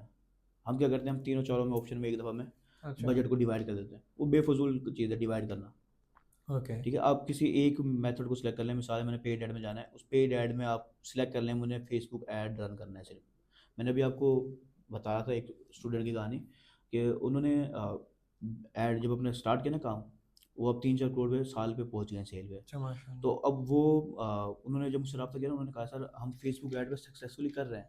हम्म। मैंने फेसबुक ऐड की आपकी वीडियोस देखी थी, और फेसबुक ऐड पे ही कर रहा हूँ मैं। फेसबुक ऐड पे हम ऑलरेडी स्केल कर चुके हैं, हम 10 से 20 लाख हम मंथली स्पेंड करते हैं। अच्छा, माशाल्लाह। इस तरह कुछ उसने मुझे बताया था। अब हम्म। मैं उसको टिकटॉक पे लेके आना चाह रहा हूँ। तो पॉइंट जो समझाना चाह रहा हूँ कि एक के ऊपर फोकस रखा उन्होंने ना। हम्म। ये तो अब की 10 लाख में अब बता रहा हूँ आपको, 10-20 लाख अब की मार्केटिंग है, उससे स्टार्ट में ऐसी बातें कम होगा, हम्म। पर फोकस सिर्फ एक के ऊपर रखा। हम मीडियम नहीं चेंज कर सकते यार, अभी आप पोटेंशियल पे पहुंचे ही नहीं हो सही मायने में। आप कहते हो यार अब मैं मिसाल है मुझे 1 लाख की सेल आना शुरू होगी, अब मैं टिकटॉक पे आया था, अब मैं यूट्यूब पे आया था। पहले इस पे तो पोटेंशियल हासिल करो ना। तो जो भी मेथड आप सेलेक्ट करो उसकी एक सेलेक्ट कर लो, और फिर लॉन्ग इनफ उस पर मेहनत करो। वो एक मीडियम आपको जब अच्छी रिजल्ट रिटर्न देना शुरू कर दे, काफ़ी अच्छा, अब आपको लगता है यार इससे ज़्यादा मैं इस मीडियम में स्केल नहीं कर सकता, हम्म। तो फिर दूसरे मीडियम पे आ जाए, फिर हम्म। तीसरे मीडियम पे आ जाए। ऐसे ही ब्रांड आहिस्ता आहिस्ता तो शिफ्ट होते हैं। अ, और रातों रात अपने आप खाता नहीं होता क्योंकि कुछ लोग ये कहते हैं यार मैंने आज ई कॉमर्स ऑनलाइन स्टार्ट किया ना, हम्म। कल मेरी सेल लाखों पे होनी चाहिए। हम्म। वो इस लालच की वजह से वो बहुत सारे ऑप्शंस में एक साथ इंटर हो जाता है, नुकसान ही होते हैं, बजट डिवाइड हो जाता है, और उनकी जो हमारी मिसाल एक फोकस एक बिजनेस माइंड पर्सन का, वो हम्म। फोकस डिवाइड हो जाता है। तो हम्म। जो भी स्ट्रैटेजी है वो एक स्ट्रैटेजी रखनी है आपने, कम अज कम मैं समझता हूँ 1 साल तो देना उसको, उस स्ट्रैटेजी को। अगर आपने टाइम को ही बाउंड करना है तो 1 साल तो दें उसे, उसकी फुल पोटेंशियल पहुंच जाए आप, फिर दूसरे नेक्स्ट साल आप एक और मीडियम ऐड कर दें, उससे नेक्स्ट साल आप एक और मीडियम ऐड कर दें। ये बेस्ट ऑप्शन रहेगा किसी भी बिजनेस पर्सन के लिए। ठीक है, काफ़ी सिस्टमेटिक भी है, आई थिंक डुएबल भी है। आपको लगता है डुएबल है ये? बिल्कुल हाउ है। Doable is it? वो परसेंटेज ड्राइव करने के परसेंटेज बहुत मैं कहूँ तो मैं 99% कह सकता हूँ ऐसे तो। तो ऊपर। देखिए ये काफ़ी अच्छा है ऑप्शन, आपको फोकस डिवाइड ही नहीं हो रहा। एक हम्म। बिजनेस पर्सन है, अब हमारे साथ क्या है, मिसाल है हम अपना खुद का ब्रांड भी चला रहे हैं, हम सर्विस भी दे रहे हैं, हम यूट्यूब का कंटेंट भी है। अब मेरे लिए इन तीनों को फोकस करना पड़ता है। एक हम्म। जो नया बिगिनर पर्सन है उसके पास तो कोई टाइम ही टाइम है ना, वो कहते हैं जी जवान बंदे के पास टाइम ही होता है, हाँ, सही। ठीक है, पैसे नहीं टाइम होता है उसके पास, टाइम तो होता टाइम है। लगाओ यार आप अपना। और ये डूएबल है, पर फोकस एक के ऊपर रखे। हम क्या करते हैं, हम हर चमकती चीज़ को ना सोना समझ के उसके पीछे भाग भागने पड़ते हैं, शुरू कर देते हैं। ठीक है। तो हर चमकती चीज़ सोना नहीं होती यार। जितने भी अच्छे ऑप्शन लगते हैं ना आप उसको साइड पे रहने दो अभी फिलहाल। जो भी हम्म। एक मीडियम, आप उस एक मीडियम को 1 साल दो ना, वो आपको इंशाल्लाह रिजल्ट देगा। जो भी मीडियम है, ऑर्गेनिक है, फेसबुक ऐड है, टिकटॉक ऐड है, जो भी मीडियम सेलेक्ट करना है आपने, कोई एक सेलेक्ट करें और उसको राय में जाए। हम्म, बजट थोड़ा सा हम ट्रिप कर गए थे ऑप्शन में से, तो बजट पाकिस्तान के अंदर अगर आप कर रहे हैं ऑर्गेनिक कर रहे हैं, आपको बजट बहुत कम चाहिए या ऑलमोस्ट नहीं चाहिए अगर आप खुद कर सकते हो तो। और अगर आप और पेड ऐड की तरफ आते हो तो आप, मैं समझता हूँ कि आप 50 से 1 लाख का दरमियान बजट रखोगे। और इन्फ्लुएंसर सबसे, में तो और ये समझ स्काई लें इज कि द लिमिट। फर्स्ट मंथ जो है ना वो आपका टेस्टिंग है सारा। हमारी ना सराय की साइड बनती है ना, तो वहाँ पर एक मिसाल है हट्टी खट्टी और चट्टी। नहीं, पहले वो कहते हैं चट्टी, पहले महीना जो पहला जो फर्स्ट जो भी एक फेज है ना वो चट्टी का है कि हम सारे पैसे लगा रहे होते हैं, इन्वेस्टमेंट कर रहे होते हैं, हमें कोई रिटर्न वापस नहीं नहीं आ आता। रही होती। उसके बाद जो आती है ना वो हट्टी आती है कि अब इन्वेस्टमेंट तो लगा दी हमने, एट हमें फ़ायदा नहीं हो रहा, एटलीस्ट नुकसान भी नहीं हो नहीं रहा। हो रहा होता। फिर आती है खट्टी, क्या वो बस बैठ के खा रहा है। तो आप 3 महीने दें कम अज़ कम, अगर आप पेड एड ऑप्शन पे जा रहे हो। पहले मंथ आप रखोगे यार मैंने टेस्टिंग करनी है, मेरी ये 50,000 पूरा डूबेगा, हम्म, इसमें मैं टेस्ट करूँगा, जो भी मार्केटिंग एंगल टेस्ट करूँगा, वीडियोस टेस्ट करूँगा, पिक्चर्स टेस्ट करूँगा, ठीक है। फिर नेक्स्ट मंथ जो मैंने सीखा होगा उसको मैं ऑप्टिमाइज़ करूँगा, और नेक्स्ट मंथ हमें फ़ायदा होगा, तीसरे मंथ हमें और फ़ायदा पहुँचेगा। तो 3 महीने का फिर आप कम अज़ कम रखें अगर पेड ऐड पे जा रहे हैं तो। और अगर इन्फ्लुएंसर पे जा रहे हैं तो वो तो फिर कोशिश करें कि नीश स्पेसिफिक छोटे इन्फ्लुएंसर हों। एकदम से हमें सेलिब्रिटीज़ को हायर करने की ज़रूरत नहीं नहीं है। है। मोस्टली जो नीश स्पेसिफिक इन्फ्लुएंसर होते हैं वो ज़्यादा अच्छा आपको रिटर्न दे जाता है सेलिब्रिटीज़ से, जो हमने देखा है अब तक। हम्म, यानी कि नीश स्पेसिफिक मुराद जो 10,000 से लेकर लाख के दरमियान में है, उनकी ऑडियंस कम है लेकिन इंगेजमेंट बहुत ज़्यादा है उस ऑडियंस के साथ। उनका जो कनेक्शन है उस ऑडियंस से वो काफ़ी स्ट्रॉन्ग है बामुकाबला जो बड़े सेलिब्रिटीज़ होते हैं। आप देखेंगे ना इन्फ्लुएंसर्स की, तो हम देखते हैं इंगेजमेंट रेट। जब हम हम्म, इन्फ्लुएंसर मार्केटिंग करते हैं हम इंगेजमेंट रेट देखते हैं कि एक पर्सन जब वो इन्फ्लुएंसर पोस्ट कर रहा है उसकी इंगेजमेंट रेट कितना है। एक अच्छा इंगेजमेंट रेट हमें बताते हैं कि ये इसकी जो ऑडियंस है वो काफ़ी हद तक लिंक है आपस में, इमोशनली लिंक है। तो हम इसको अगर हम देंगे तो हमें फ़ायदा हो होगा। सकता है। हमें नंबर से नहीं देखते कि 1 मिलियन है 2 मिलियन है, हम इंगेजमेंट रेट को पहले देखते हैं। हम्म, ये बेस्ट ऑप्शन होता है अगर आप एज ए बिगनर स्टार्ट कर रहे हैं तो आप छोटे इन्फ्लुएंसर्स को। और कुछ जो छोटे इन्फ्लुएंसर हैं ना वो अक्सर फ्री प्रोडक्ट पे मान जाता है, ओके, हाँ। यानी कि यार हम आपको फ्री प्रोडक्ट देंगे और वो कहेंगे आप हमें वीडियो बना देना, और वो हम्म, मान जाता है। और आजकल ट्रेंड चेंज हो रहा है ना, तो अक्सर छोटे इन्फ्लुएंसर खुद भी रीच आउट कर लेते हैं ब्रांड्स को कि यार यार हम मिसाल है कि हमारी ऑडियंस है, हम आपको प्रोडक्ट प्रमोट करना चाहते चाह रहे हैं। हैं, हमें आप फ्री प्रोडक्ट दे दें, हम प्रमोट कर देंगे। और ऐसे होता है इंटरनेशनल लेवल पे भी, पाकिस्तान में भी स्टार्ट हो चुका है अल्हम्दुलिल्लाह। हम्म। मैं ये कहूँगा कि प्रोग्रेस हो रही है आहिस्ता आहिस्ता इसमें। नहीं, प्रोग्रेस तो नो डाउट हो रही है। अच्छा, एक एक सौ ही आपने शेयर की, 4 करोड़ रुपए वो रेवेन्यू जो है आपके स्टूडेंट ही जो है वो कमा रहे हैं।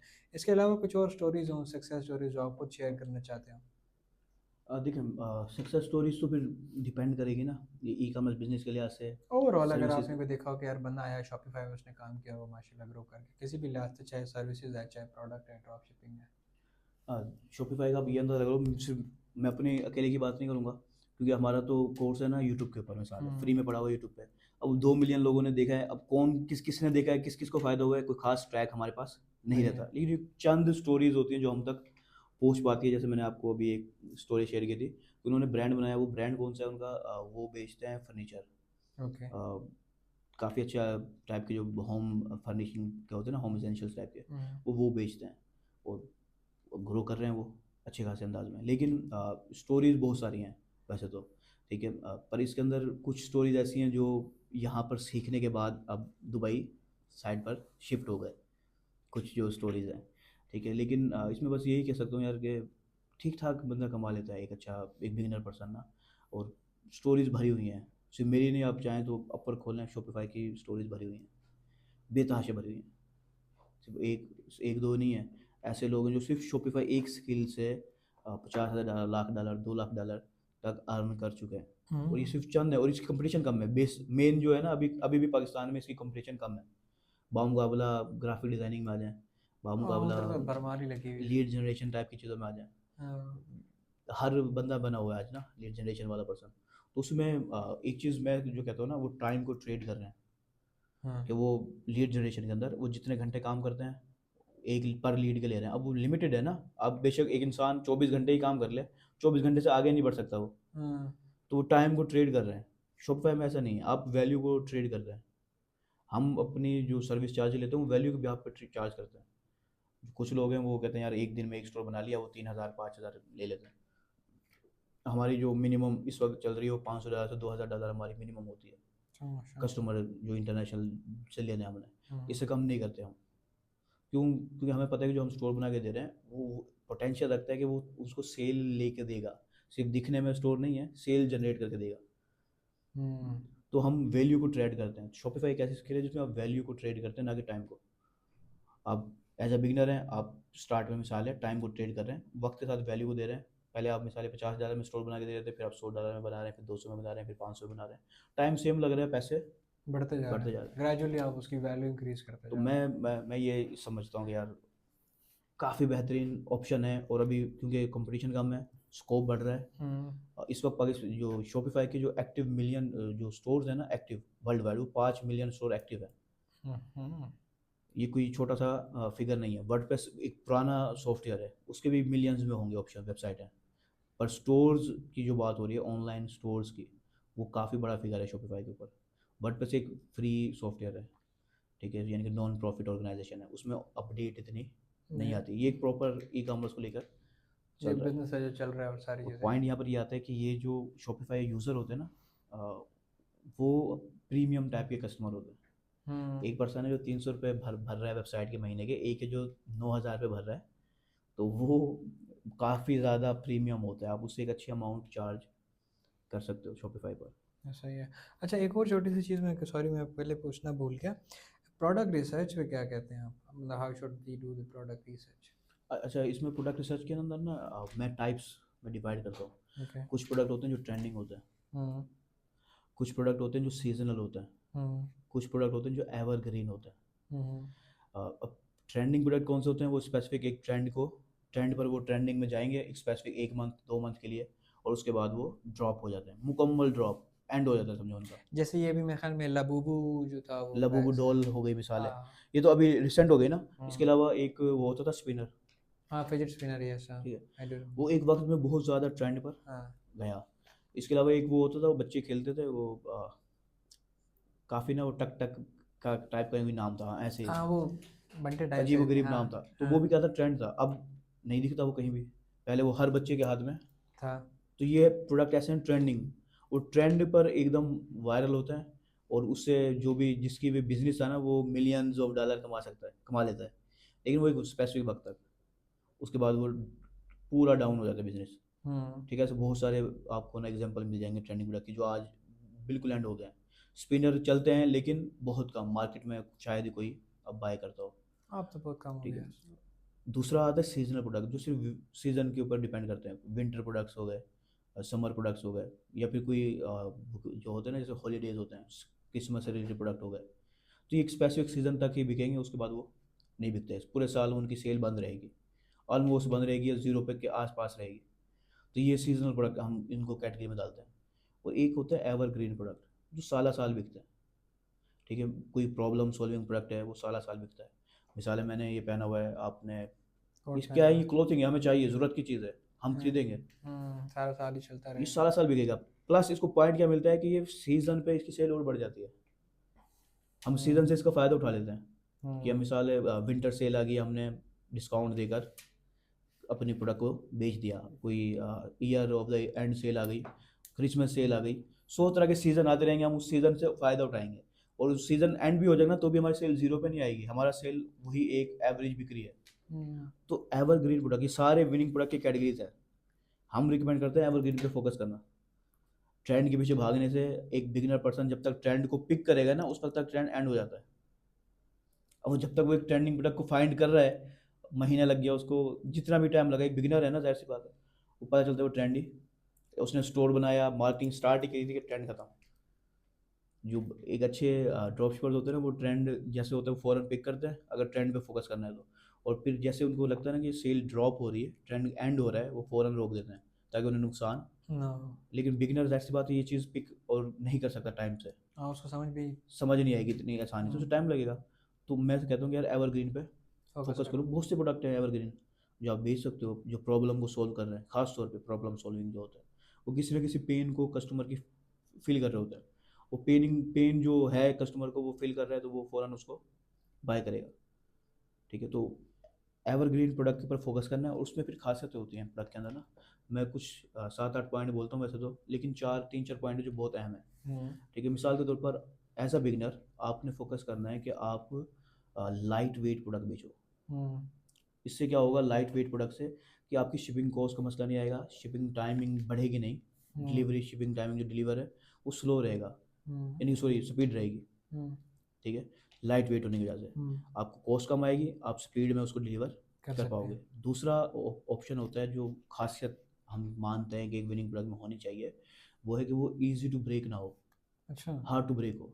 यानी कि ऐसे प्रोडक्ट बेचने हैं जो शिप करते हुए टूटे ना। अगर आप ऐसा प्रोडक्ट बेच रहे हो, अक्सर लोग क्या करते हैं कि वो मिसाल है डेकोरेशन के कांच के प्रोडक्ट बेचना, उसने ड्रॉप शिपिंग स्टार्ट कर दी। ठीक है, अब किसी ने ऑर्डर भी कर दिया, वो कांच का प्रोडक्ट है, शिपिंग वाले कोई ध्यान नहीं करते, शिपिंग वाले कोई ध्यान नहीं करते, चाहे पाकिस्तान हो चाहे यूएस हो, उन्होंने उठा के फेंकना है प्रोडक्ट को। और वो मोस्ट ऑफ द टाइम क्या होगा कि आपके प्रोडक्ट कस्टमर के पास टूटा हुआ जाएगा। अब जब वो टूटा हुआ जाएगा तो कस्टमर लेगा आपसे, कस्टमर तो नहीं उसने तो लेता। रिफंड करना है, उसने रिव्यूज़ बैड रिव्यूज़ देने हैं प्लस रिफंड करना है, आपको शिपिंग कॉस्ट भी बढ़ गई और आपको जो है ना वो रिफंड भी देना पड़ जाएगा। तो हम रिकमेंड नहीं करते कि यार आप ऐसा प्रोडक्ट बेचो जो ईजी टू ब्रेक हो, हार्ड टू ब्रेक बेचना है बिगिनर लेवल में। ये दो खासियतें होगी। तीसरा हम बोलते हैं सोशल प्रूफ, कि हम सोशल प्रूफ कस्टमर का जो है ना प्रोडक्ट का चेक करेंगे।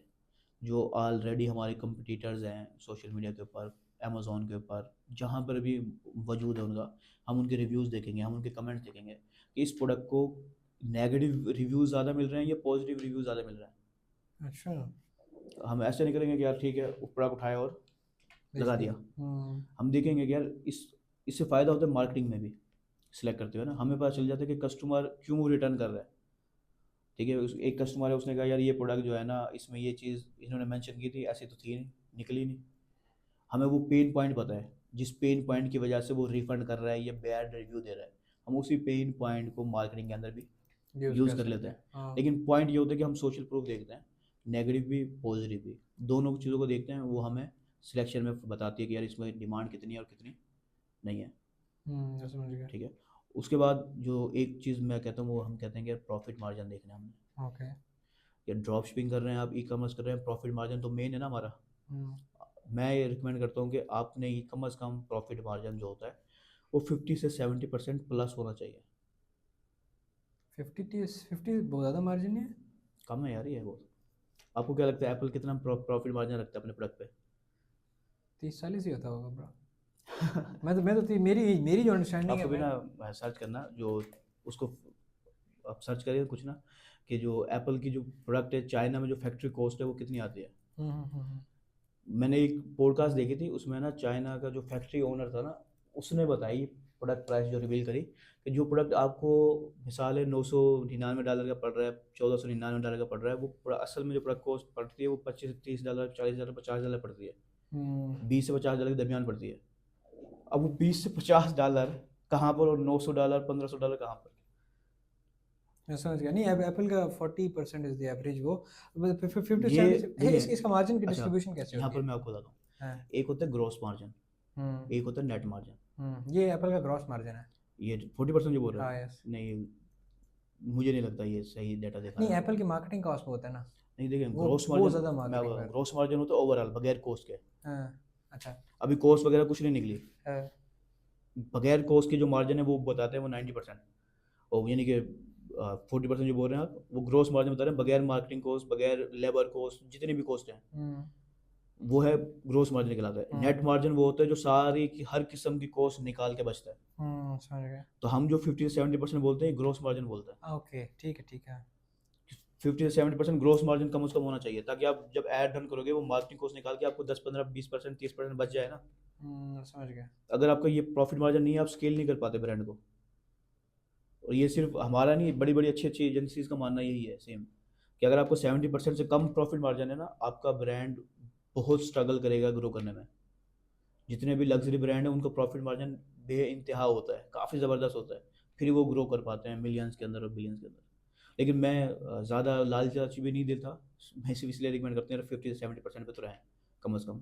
हाँ, यानी कि एटलीस्ट आप अपने आप को तो ठीक चला ड्रॉप सकें। शिपिंग के अंदर ये देखना है कि यार हमें सप्लायर में जो कॉस्ट आ रही है और जो मार्केट में रेट मिल रहा है बिक रहा है ऑलरेडी, यानी कि आपके कंपटीटर बेच रहे हैं अमेजोन पे या किसी चीज़ पे भी, आपने देख लिया, आपने अंदाज़ लगाने के मेरा प्रॉफिट मार्जिन हमें कितना बच सकता है दरमियान में। अगर 50 से 70% है, आप उस प्रोडक्ट को सिलेक्ट करोगे, नहीं है आप उसको प्रोडक्ट को छोड़ दो, कोई और प्रोडक्ट रिसर्च करो। ज़बरदस्ती भी नहीं बढ़ाना हमने, लेकिन उस प्रोडक्ट को तो एटलीस्ट छोड़ दो ना। आपको 50-70% ग्रॉस प्रॉफिट मार्जिन मिल रहा है, फिर आप उसको, ये 4 पॉइंट तो कम से कम देखें अगर कोई भी पर्सन विनिंग प्रोडक्ट रिसर्च में जा रहा है। फिर टूल बहुत से होते हैं, फ्री मेथड भी निकल आते हैं, पेड टूल भी निकल आते हैं, लेकिन ये 4 खासियतें कम से कम देखेगा कोई भी पर्सन।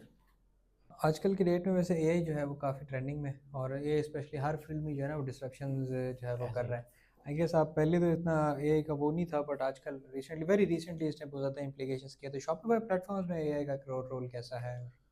काफ़ी ज़बरदस्त रोल है इसका, यानी कि पहले जो काम मिसाल में डेवलपमेंट का पर्सन नहीं हूँ, कोडिंग मुझे नहीं आती, ठीक है, तो मिसाल अगर हमें कोई CSS की कोडिंग करवानी पड़ती थी, HTML की, जावास्क्रिप्ट की छोटी मोटी चेंजेस करवानी पड़ती है ना, उसके लिए भी मुझे कोडिंग जो पर्सन होता है ना यार, उसको बोलना पड़ता है भाई तू कर दे, ठीक है, लेकिन अब हम वो AI से करवा लेते हैं।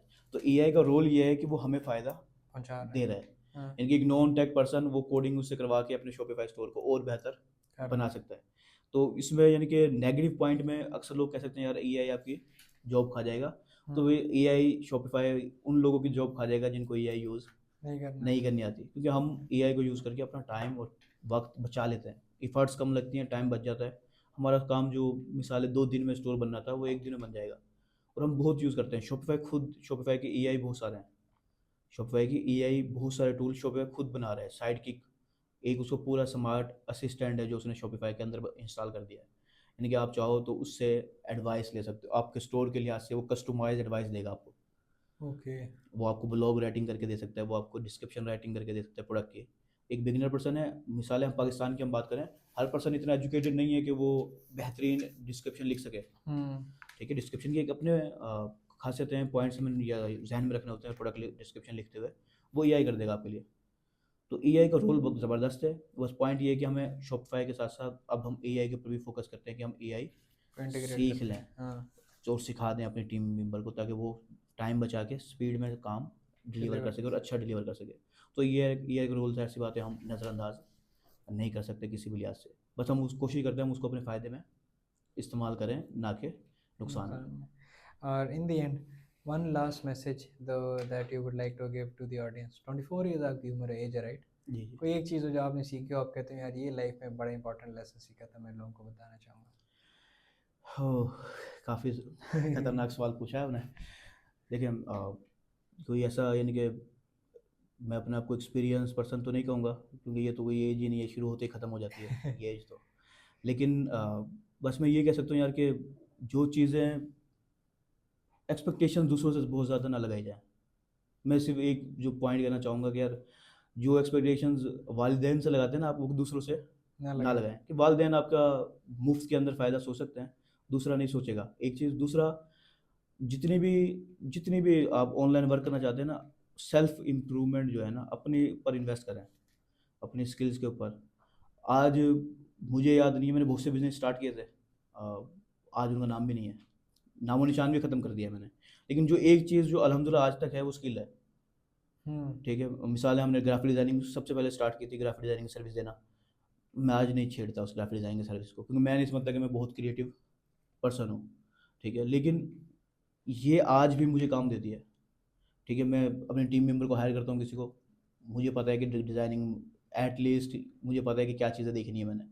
इसी तरह डिज़ाइनिंग के अलावा बहुत सारी वीडियो एडिटिंग, ग्राफिक, बहुत सारी स्किलें जो मैंने छोड़ दी, मैं अब नहीं करता, लेकिन एटलीस्ट वो आज भी मुझे नॉलेज है, इल्म है, वो मुझसे कोई भी नहीं छीन सकता सिवाय अल्लाह के। इल्म और नॉलेज, हुनर, स्किल, ये ऐसी चीज़ें जो अल्लाह के सिवा और कोई नहीं छीन सकता। तो मैं समझता हूँ कि आपकी सबसे बेस्ट इन्वेस्टमेंट यही है जो आज अपने आप ऊपर कर लें आप, चाहे वो टाइम की इन्वेस्टमेंट हो, चाहे वो पैसे की इन्वेस्टमेंट हो, कोई भी है, जो भी आप आज अपने ऊपर करेंगे वो आपको इंशाल्लाह आपकी ज़िंदगी तक फ़ायदा देंगे। मैं क़यामत तक तो नहीं कहूँगा, अब क़यामत का पता नहीं है हमें, लेकिन एटलीस्ट जब तक हम जिंदा हैं हमें वो फ़ायदा देती रहेगी इंशाल्लाह इंशाल्लाह। Thank you so very much Hasnain साहब, आपने हमारे लिए वक्त निकाला, भाई भी काफ़ी दूर से सफ़र भी आपने किया, बहुत शुक्रिया आपने हमारे लिए टाइम निकाला। बहुत बहुत मेहरबानी यार, आपने हमें ये मौका दिया कि मैं आपके प्लेटफॉर्म के ज़रिए बाकी सबको अब जो चीज़ें मुझे सीखी हैं इतने सालों में वो उन लोगों तक पहुंचा सका। आपके लिए भी बहुत बहुत बहुत बहुत मेहरबानी, थैंक यू सो मच। जज़ाकल्लाह। And I hope so for the audience, अगर आप ने कुछ सीखा हो, टॉपिक्स तो हमने इसमें काफ़ी टच किए थे। हसनैन भाई की जो बिज़नेस है उसका भी और उनके पर्सनली जो लिंक्स हैं वो भी डिस्क्रिप्शन में गिवन होंगे। अगर आप डायरेक्टली इनसे रीच आउट करना चाहते हैं तो वो ऑप्शन भी है।